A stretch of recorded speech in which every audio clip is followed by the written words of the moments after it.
Bismillahirrahmanirrahim.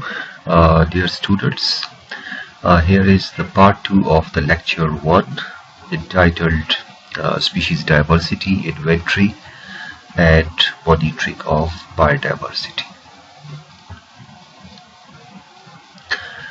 This is the discussion agenda of which the first part that we will be going to discuss is species pattern of species diversity, while the rest will come afterwards.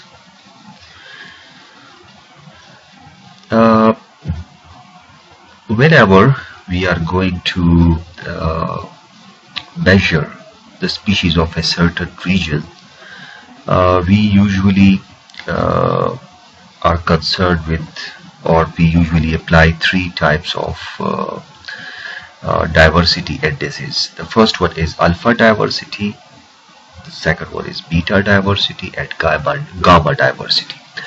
Alpha diversity or alpha richness, it is mostly concerned with the local area, or it is also called local diversity.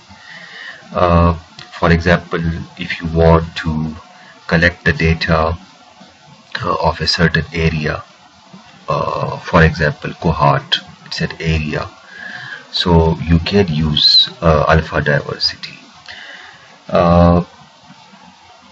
Beta diversity is like when there are different areas, for example cohort, karak, similarly DA Khan, so you can use that beta diversity because it is like an interdiversity. You can compare two areas, cohort and karak. So when you compare, so it gives you a better picture that which species are present or which species are actually common in these two areas and which species are different. While the gamma diversity is like it is called regional diversity.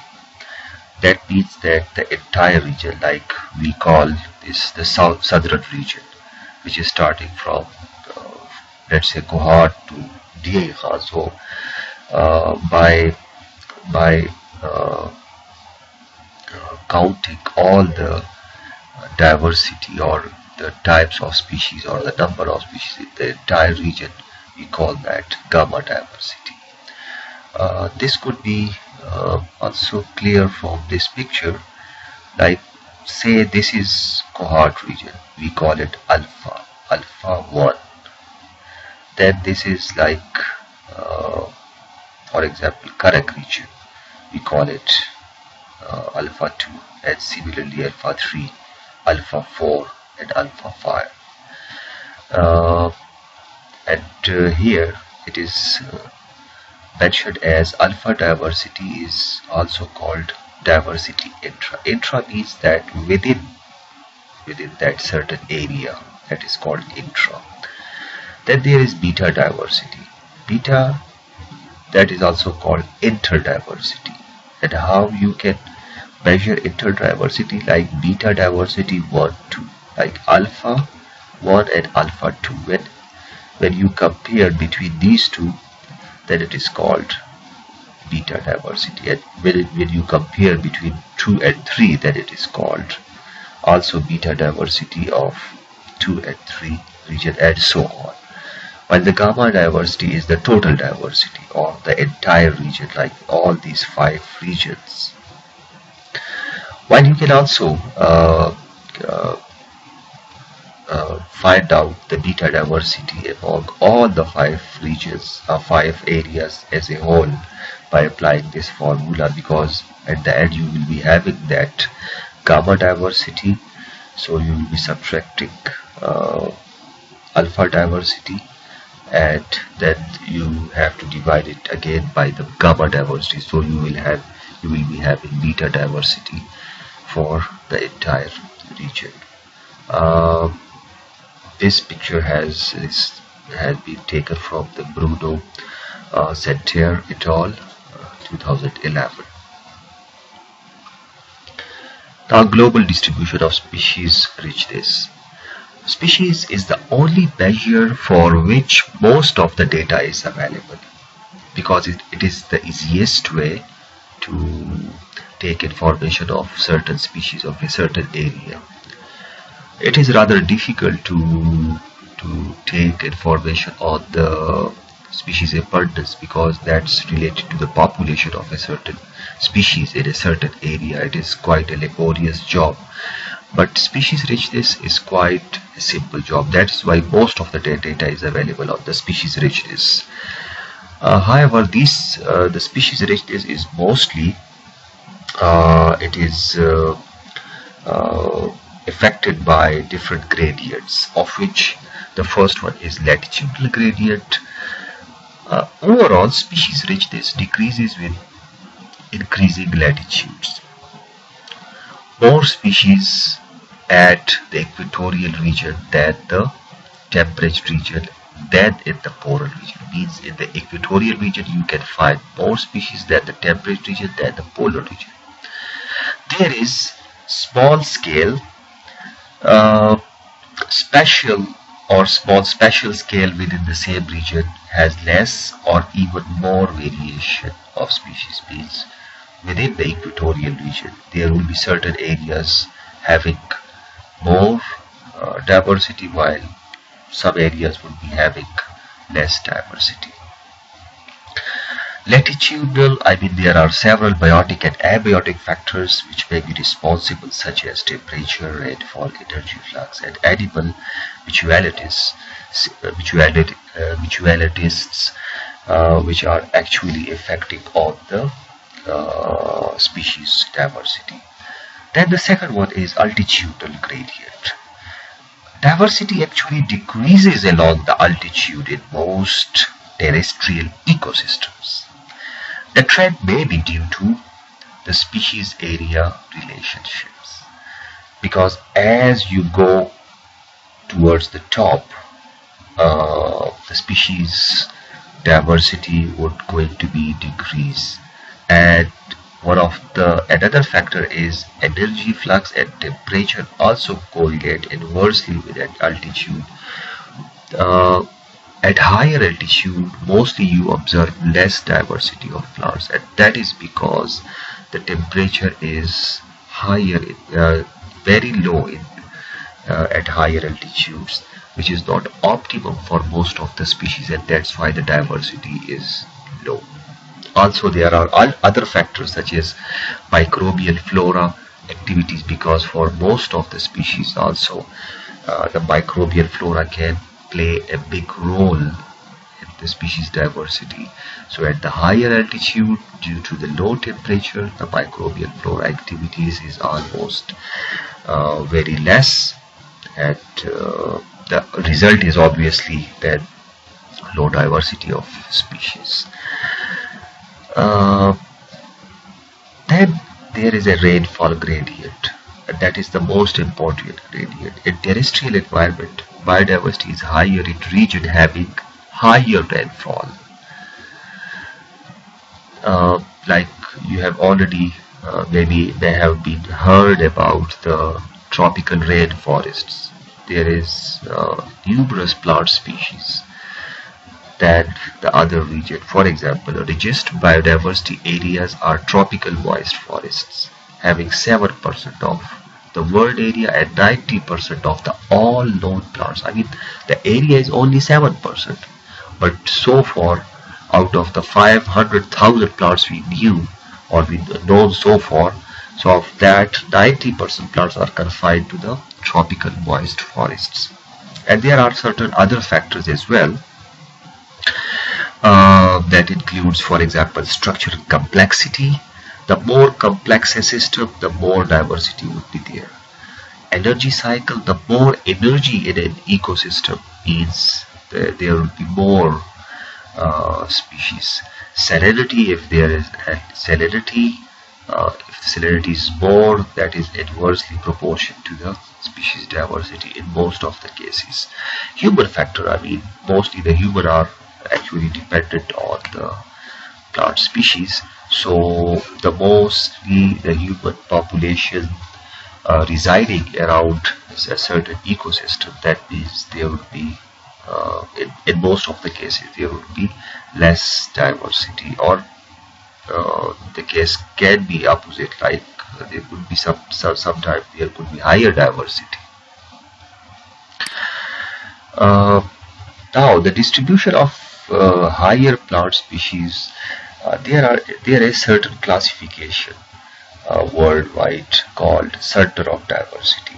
What is center of diversity? It is an area with high species richness and can be recognized at global, regional and local scales. This is actually a classification. Till now we have different center of diversities. For example, hotspots, IUCN centers of plant diversity, mega diversity centers and diversity zones. We will be discussing here hotspots.